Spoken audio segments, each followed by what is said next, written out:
Hello বন্ধুরা, কেমন আছো?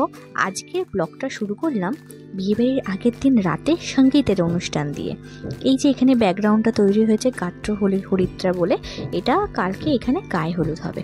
এই যে আমাদের কনে, হাই, কনে ভীষণ এক্সাইটেড, সে নিজের সঙ্গীতে নিজেই নেচে যাচ্ছে।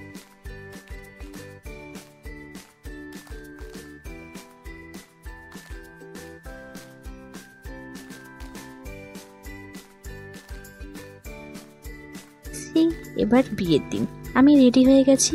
আমি ভয়েস ওভার দিতে বাধ্য হলাম বিকজ কোনো কিছু সাউন্ড শোনা যাচ্ছে না আমার, এবং সবাই কমপ্লেন করছে যে আমার সাউন্ড শোনা যাচ্ছে না ভিডিওতে। এই হচ্ছে বিয়ে বাড়ির এন্ট্রেন্সটা, এইভাবে ডেকোরেট করেছে, সুন্দর লাগছে দেখতে। আচ্ছা, বিয়ে বাড়িতে যে খাওয়ার ভিডিওগুলো সেইগুলো আমি আলাদাভাবে শর্টসে দিচ্ছি, তোমরা দেখো, কিন্তু দেখো আর বলো যে বিয়ে বাড়িতে আমি কত খেয়েছি। এই যে আমি পরের এখন চেয়ারে বসে মনে সুখে ছবি তুলে যাচ্ছি, ভিডিও তুলে যাচ্ছি, আর আমি বললাম আমার কর্তাকে একবার হাই বলে দিতে। এই যে আমি সেজেছি,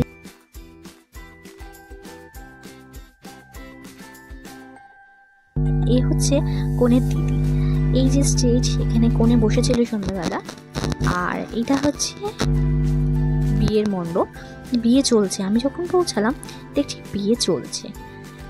তখন 7 পাকে ঘোরা চলছে, দিন খই পোড়ানোর রীতি, আর খই পোড়ানো আর সিঁদুরটা একটু বাকি আছে, বাকি সবই হয়ে গেছে। তো আর দেখতে দেখতে বিয়েটা শেষ হয়ে গেল। মণ্ডপটা কি অপূর্ব, বিয়ে শেষ হয়ে গেল, সবাই এখন ছবি তুলতে ব্যস্ত, বর আর কনের সাথে। আমরাও গিয়ে ছবি তুললাম। আর ব্লগটা বেশি বড় করলাম না, খুব ছোট্ট একটা ব্লগ করলাম। আশা করি তোমাদের ভালো লাগবে। ভালো লাগলে please like, share and comment.